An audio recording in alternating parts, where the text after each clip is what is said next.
Atención, fanáticos del motor. Si pensaron que el eco de las declaraciones de Franco Colapinto en Hungría se había desvanecido, es porque no han estado en el paddock.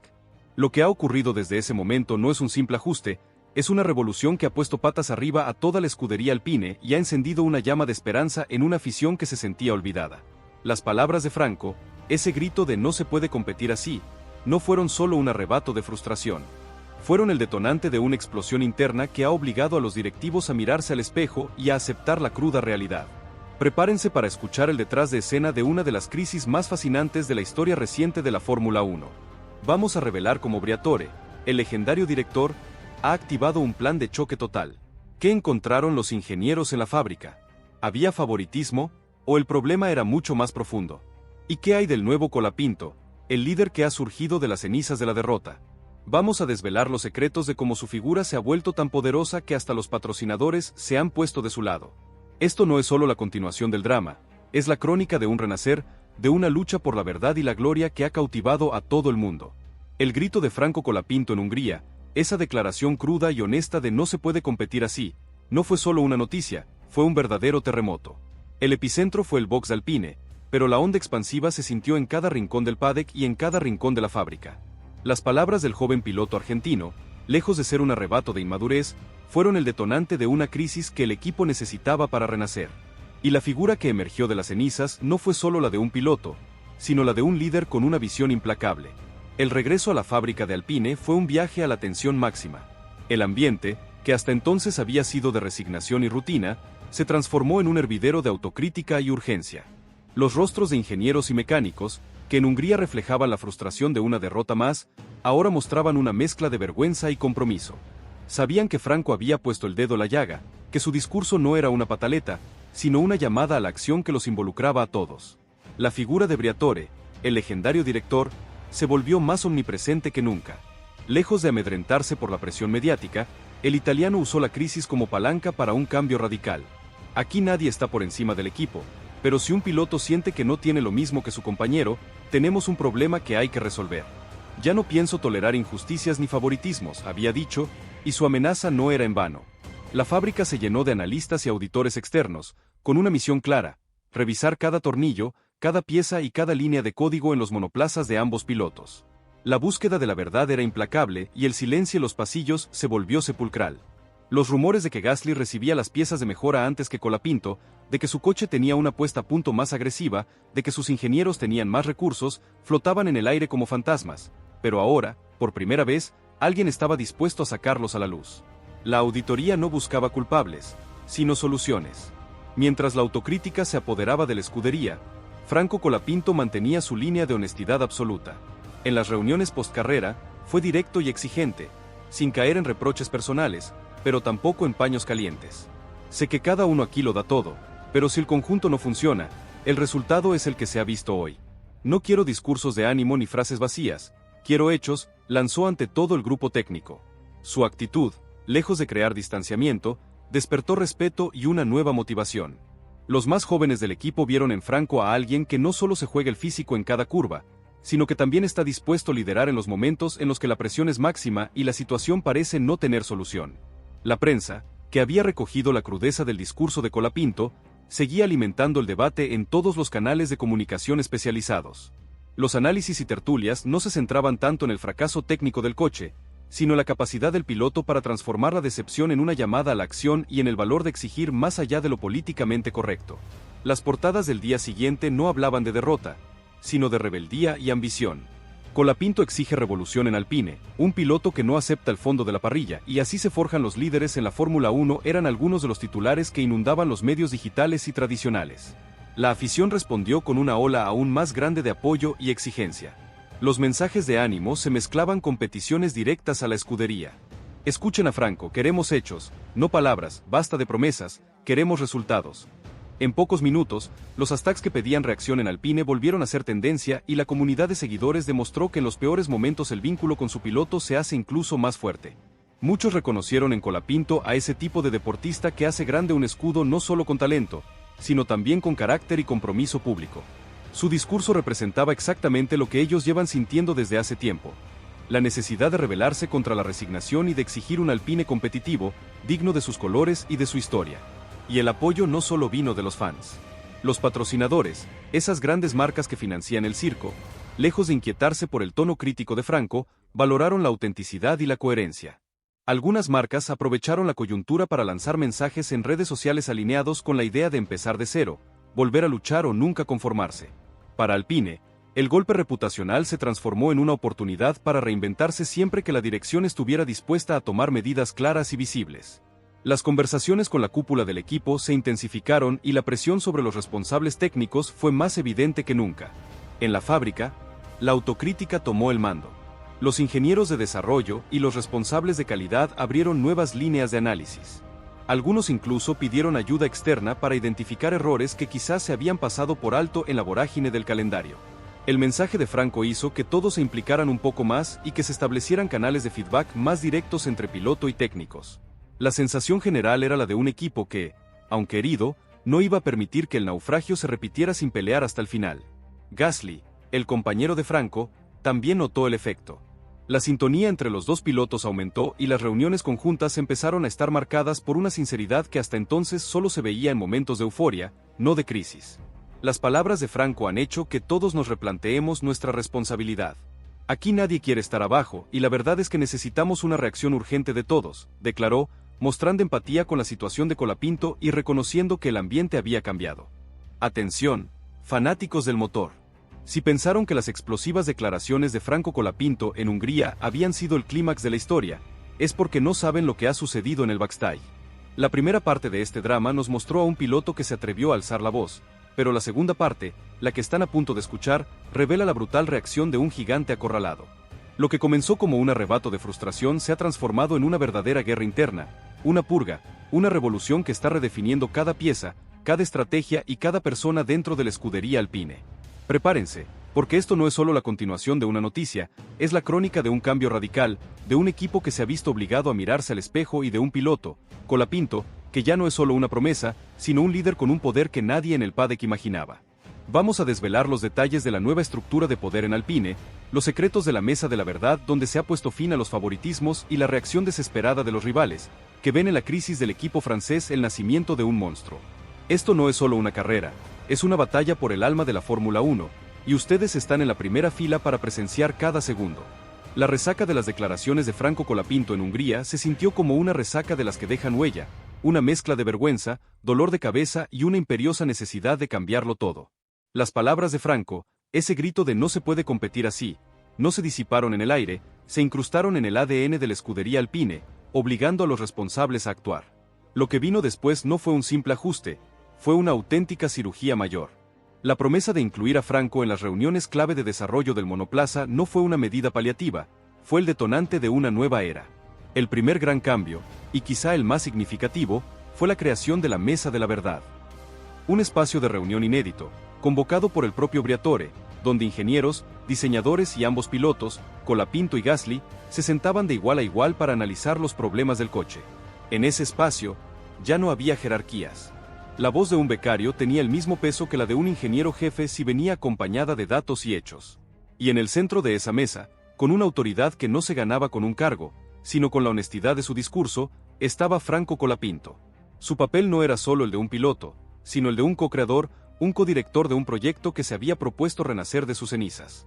La influencia de Franco en el desarrollo del coche fue inmediata y demoledora. Con la sinceridad que lo caracteriza, no dudó en señalar cada debilidad, cada pieza que no funcionaba, cada decisión que consideraba errónea. Pero su crítica no era destructiva, era constructiva.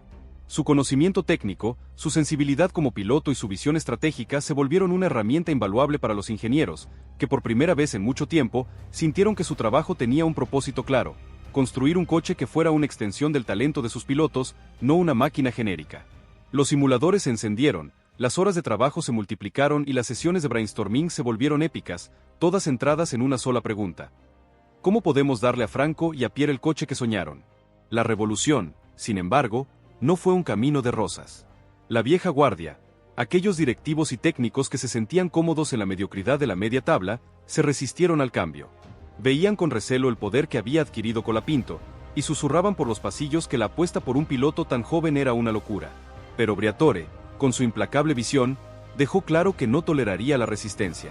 La purga, silenciosa pero efectiva, comenzó a tomar forma. Aquellos que no creían en el nuevo proyecto, aquellos que se negaban a sentarse en la mesa de la verdad, se encontraron de la noche a la mañana con una puerta abierta. El nuevo Alpine no tenía sitio para la inercia, solo para la ambición. El PADEC, ese nido de espías y rumores, no tardó en reaccionar. La transparencia de Alpine, que había comenzado como una necesidad, se convirtió en un arma de doble filo.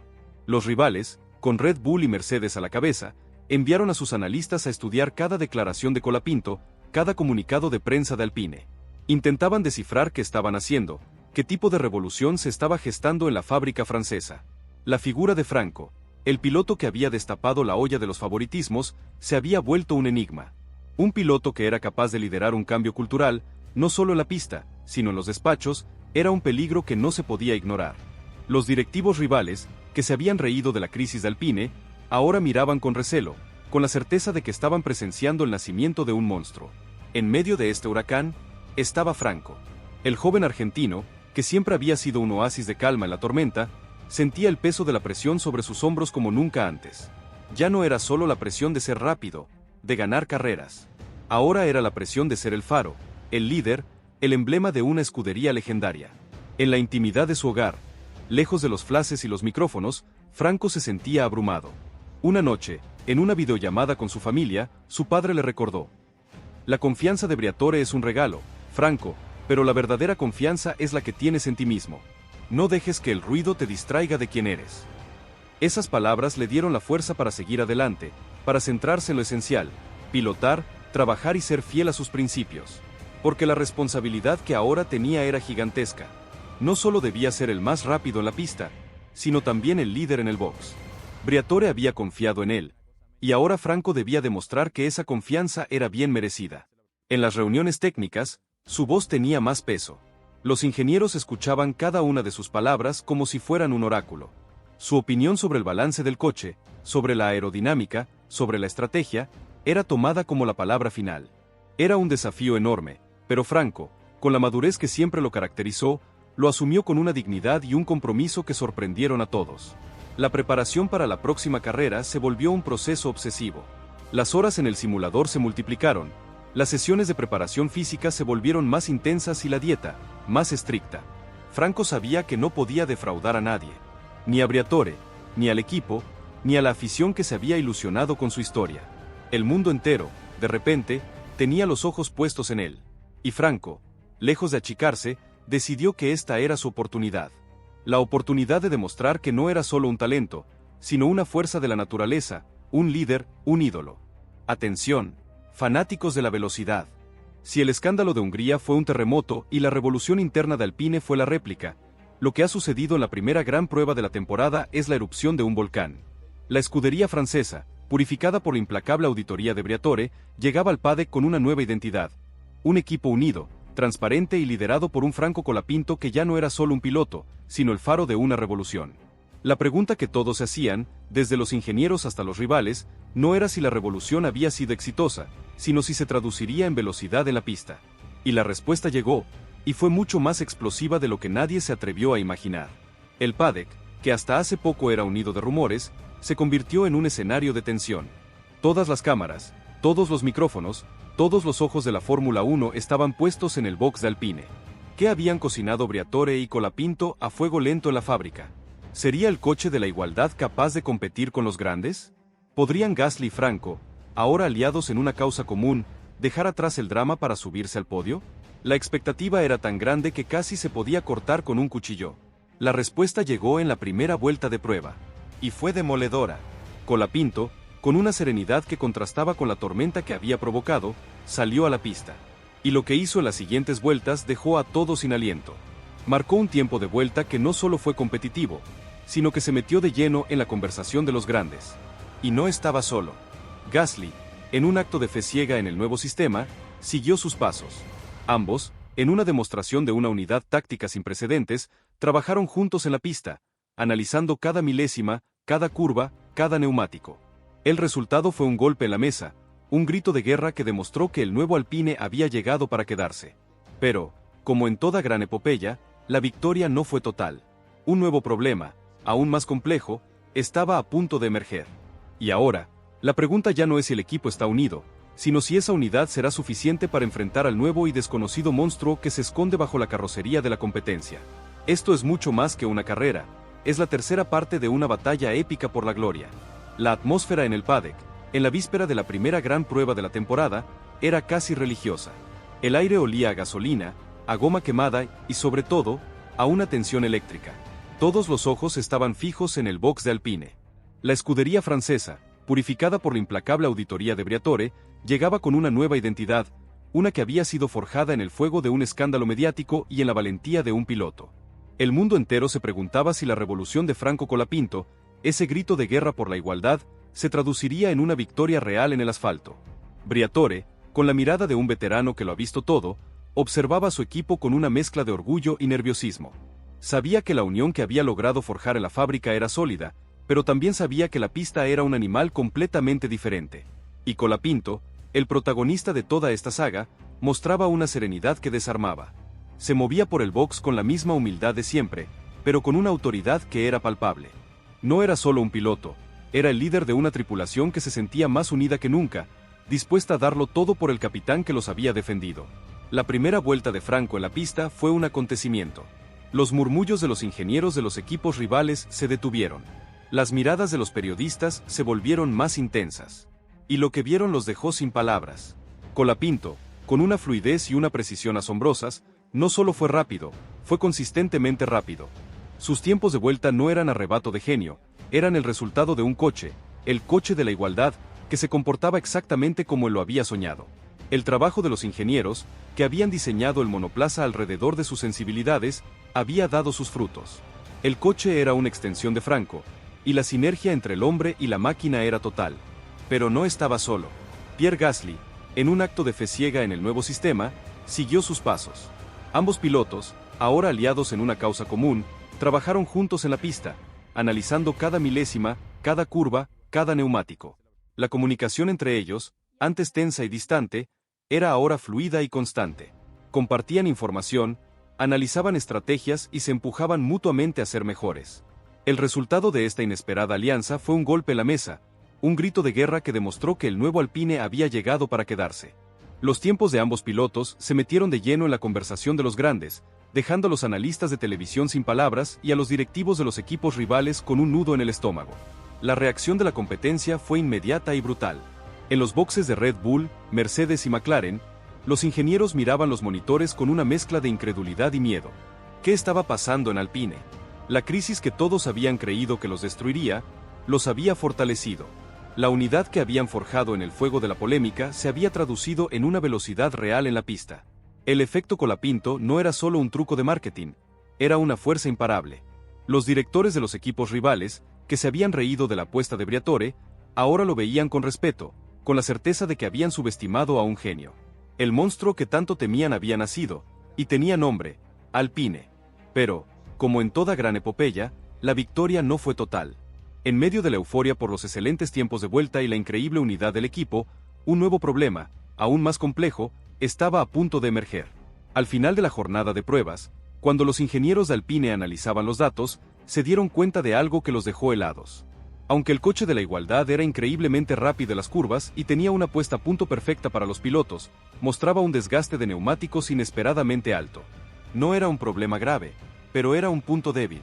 Un talón de Aquiles que, en una carrera real, podría ser la diferencia entre el podio y la mediocridad. El silencio en el box, que minutos antes había estado lleno de euforia, se volvió tenso. Briatore, con su mirada de veterano, lo entendió de inmediato. La batalla interna por la igualdad había sido ganada, pero la guerra por la victoria, la guerra contra la física y la ingeniería, apenas había comenzado. La unidad del equipo, la confianza de Franco, la audacia de Briatore, todo era inútil si no podían solucionar ese problema. La pista, ese juez implacable, les había dado una lección de humildad, recordándoles que en la Fórmula 1 no basta con tener al equipo unido, también hay que tener el coche perfecto. Atención, fanáticos de la velocidad. Si pensaban que el drama había terminado con el increíble debut del coche de la igualdad, se equivocan. La parte 3 de esta epopeya nos dejó sin aliento, con un Alpine renacido, rápido y unido, pero con un talón de Aquiles inesperado, el brutal desgaste de neumáticos. La euforia se congeló, y la pregunta que ahora se hace todo el paddock ya no es si el equipo está unido, sino si esa unidad será suficiente para ganar la guerra contra la física y el tiempo. Lo que están a punto de escuchar no es solo una continuación, es la crónica de una batalla sin cuartel que se ha librado en los despachos, en las simulaciones por ordenador y en el túnel de viento. Es la historia de cómo un equipo, que había encontrado el corazón en medio del caos, ahora debe encontrar el cerebro para salvar su sueño. ¿Lograrán los ingenieros de Alpine, con Franco Colapinto y Gasly como co-creadores, encontrar la solución a un problema que podría dinamitar su temporada antes de que siquiera comience? ¿Será el efecto Colapinto lo suficientemente poderoso como para vencer a un desafío puramente técnico? Prepárense, porque esta es la parte 4 de un drama que ya es leyenda. La cuenta atrás para la primera gran carrera ha comenzado. El coche con la nueva solución está en el garaje, y el mundo entero está conteniendo la respiración. La hora de la verdad ha llegado. El silencio en la fábrica de Alpine, tras el impactante resultado de los tests, era diferente. Ya no era el silencio tenso de la desconfianza o el miedo, sino el silencio implacable de la concentración. La euforia por la velocidad del coche de la igualdad se había evaporado, dejando a su paso la cruda realidad de la física. El equipo era uno, sí, pero el coche tenía un defecto, y ese defecto era el único tema de conversación. La guerra por la unidad había sido ganada, pero la guerra contra el cronómetro y el desgaste de neumáticos apenas había comenzado. Briatore, con su mirada de halcón, convocó a los ingenieros jefes en su despacho. La atmósfera era de máxima presión, pero esta vez, con una diferencia fundamental. Las voces ya no subían de tono, no había recriminaciones, solo el intercambio de ideas, de datos y de propuestas. El director italiano, lejos de castigar, alentó a su equipo a pensar fuera de la caja. Nuestra fuerza es la unidad que hemos encontrado. No dejemos que este problema nos divida. Seamos el equipo más inteligente del paddock, les dijo, en una muestra de liderazgo que dejó a todos sin palabras. La respuesta del equipo fue un trabajo titánico. Las luces en la fábrica permanecieron encendidas día y noche. Los ingenieros de aerodinámica se reunieron con los de suspensión, los de neumáticos con los de software. La colaboración, que antes era una sugerencia, ahora era un mandato. Todos, sin excepción, tenían un solo objetivo: encontrar la solución al misterioso problema de degradación. Franco Colapinto, lejos de replegarse o de dejar el problema en manos de los ingenieros, se convirtió en el principal co-creador de la solución. Pasaba horas en el simulador, probando cada pequeño cambio en la suspensión, en la geometría, en la aerodinámica. Su feedback era tan detallado, tan preciso, que los ingenieros lo consideraban una pieza clave del rompecabezas. Gasly, en un acto de absoluta confianza en el nuevo sistema, trabajaba codo a codo con él, compartiendo sus impresiones, analizando los datos y proponiendo ideas. El binomio, que había nacido de una tormenta, ahora era el motor de un proceso creativo que buscaba la perfección. La revolución que había comenzado con una demanda de igualdad se había transformado en una colaboración total. El efecto Colapinto no era solo para unificar el box, era para construir el coche ganador. Los ingenieros, inspirados por la confianza que los pilotos tenían en ellos, trabajaban con una intensidad y una dedicación que rara vez se veían. Cada pequeño avance era celebrado, cada simulación exitosa era un rayo de esperanza en la oscuridad. Mientras tanto, el paddock observaba a Alpine con una mezcla de admiración y recelo. Los rivales, que en los tests se habían quedado impresionados con la velocidad de la escudería francesa, ahora intentaban descifrar su debilidad. Los analistas de datos, los estrategas de carrera de Red Bull y Mercedes, estudiaban las telemetrías de los tests, buscando cualquier pista que les diera una ventaja. Sabían que si Alpine lograba solucionar su problema, se convertirían en una fuerza imparable. La velocidad ya la tenían. La unidad, también. Solo les faltaba el eslabón final. La prensa, que había cubierto el escándalo de Hungría con ferocidad, ahora seguía el trabajo de Alpine con una expectación casi reverencial. Los titulares hablaban de una revolución silenciosa, del equipo más unido del paddock y de Colapinto, el líder que está reescribiendo el guión.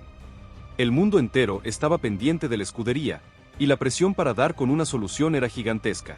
Finalmente, después de semanas de trabajo incansable, el equipo encontró una prometedora solución. No era una única pieza, sino una serie de pequeños cambios en la suspensión y en la gestión del flujo de aire, diseñados para optimizar el contacto del neumático con el asfalto. La solución era arriesgada, costosa y no se podía probar a fondo en el túnel de viento. La única forma de saber si funcionaría era en la pista, en el entorno más hostil de todos, la primera carrera de la temporada. La tensión en el box, a la espera del gran día, era palpable. Los ingenieros, aunque confiados, estaban llenos de nervios. Los mecánicos, que habían pasado semanas armando el coche con las nuevas piezas, se miraban con una mezcla de orgullo y ansiedad. Y en el centro de todo, estaba Franco Colapinto. El joven que había alzado la voz, el líder de una revolución, ahora se preparaba para el desafío más grande de su vida. Sabía que el éxito o el fracaso de todo el proyecto dependía de esa primera carrera. Si la solución funcionaba, la gloria estaba al alcance de la mano. Si no, la unidad que tanto les había costado construir podría desmoronarse en un instante. En su intimidad, Franco se mantuvo fiel a sus principios. Le había prometido a su familia y a su gente que no perdería su esencia, que seguiría siendo el mismo chico que había soñado con ser piloto en los Cars. En la víspera de la carrera, habló con el equipo. No con el CEO, no con los directivos. Habló con los ingenieros, con los mecánicos, con la gente que había pasado semanas sin dormir por este sueño. Hemos llegado hasta aquí juntos, les dijo. Hemos construido este coche juntos. Lo que pase mañana, pasará juntos. Y de lo único que estoy seguro, es de que nadie nos va a ganar en las ganas de luchar. La escena estaba lista. El coche con la nueva solución estaba en la parrilla de salida. El rugido de los motores estaba a punto de romper el silencio. El mundo entero, con los ojos clavados en la pantalla, estaba a punto de presenciar la conclusión de la saga que había puesto a temblar a toda la Fórmula 1. ¿Sería el coche de la igualdad, el fruto de un trabajo incansable y de una confianza inquebrantable, capaz de conquistar la gloria? La respuesta, lo sabemos, está a punto de ser escrita en el asfalto. Y créanme, la parte 5 de esta historia será inolvidable. Atención, fanáticos de la velocidad. Si la parte 4 de esta epopeya los dejó al borde del asiento, la parte 5 los va a dejar sin aliento. La espera ha terminado. El rugido de los motores es real. El coche de la igualdad, con su nueva solución técnica, está en la parrilla de salida. El mundo entero, con los ojos clavados en Franco Colapinto y en su compañero, Pierre Gasly, se hace la misma pregunta. ¿Será suficiente? La batalla contra la física, contra el tiempo y contra la presión de un equipo entero ha llegado a su punto culminante. En esta quinta parte, vamos a vivir cada milésima, cada adelantamiento y cada error que se cometa en la carrera que podría redefinir el destino de Alpine. La historia de la revolución de Colapinto no se gana con palabras, se gana en el asfalto, y este es el momento de la verdad. Prepárense para una narración que los va a tener al filo del asiento. Vamos a desvelar los detalles de una carrera histórica, de una estrategia audaz y de un final que nadie se atrevió a imaginar. Esto es mucho más que una simple carrera. Es la prueba de fuego de una filosofía, la validación de un liderazgo y el nacimiento de una leyenda. La guerra ha comenzado, y nosotros estamos aquí para contarles cada segundo. La tensión en la parrilla de salida era palpable. No era la tensión habitual de una carrera, era una tensión que se sentía en el ambiente, en la mirada de los mecánicos, en el silencio de los ingenieros. Todos los ojos estaban puestos en el box de Alpine, y dentro de él, en los dos pilotos que se habían convertido en los protagonistas de la historia más fascinante de la temporada. Franco Colapinto, con su casco en la mano, caminaba hacia su monoplaza con una serenidad que contrastaba con la tormenta que había provocado. Su compañero, Pierre Gasly, también parecía imperturbable. Ambos, en silencio, se miraron a los ojos en un último gesto de complicidad. La unidad, esa fuerza invisible que habían forjado en el fuego de la polémica, ahora era su arma secreta. El semáforo se puso en verde y el rugido de los motores rompió el silencio. El coche de la igualdad, con su nueva solución técnica, salió de la parrilla con una fuerza y una precisión asombrosas. Colapinto, con una salida impecable, se metió de lleno en la batalla por las primeras posiciones. Su coche, que en los tests había demostrado ser rápido, ahora era una bala en el asfalto. La solución al problema de la degradación de neumáticos parecía haber funcionado. Las primeras vueltas fueron una demostración de poderío, con Franco peleando con los grandes, adelantando con audacia y defendiendo su posición con una madurez que nadie en el paddock se atrevió a cuestionar. La telemetría en el box de Alpine era una fiesta. Los ingenieros, que semanas antes se habían desesperado ante los datos de degradación, ahora veían con alegría que la nueva configuración del coche estaba funcionando a la perfección. Briatore, con una sonrisa de victoria en su rostro, observaba la carrera con la satisfacción de quien ha sabido ver el potencial de un equipo en la adversidad. La unidad que había logrado forjar, la audacia de Colapinto y la lealtad de Gasly estaban dando sus frutos. Alpine ya no era un equipo de media tabla, era un contendiente. La estrategia de carrera, diseñada en colaboración con los pilotos, era audaz y agresiva. Franco y Gasly, que antes hubieran competido entre sí, ahora trabajaban como un solo hombre. Se daban rebufo, se cubrían las espaldas y se pasaban información por radio. Era una sinergia que los rivales no podían replicar. En el box de Red Bull y Mercedes, la frustración era palpable. Los ingenieros, que habían esperado que el problema de la degradación de Alpine se manifestara, veían con impotencia cómo el coche de la escudería francesa se mantenía fuerte, rápido y sin problemas. El efecto Colapinto no era solo un truco de marketing, era una realidad palpable. El momento culminante de la carrera llegó en las últimas vueltas. Colapinto, que se había mantenido en una sólida posición de podio, se vio obligado a pelear con un rival que lo había superado. El adelantamiento, en una maniobra de audacia y genio, fue uno de los más espectaculares de la temporada.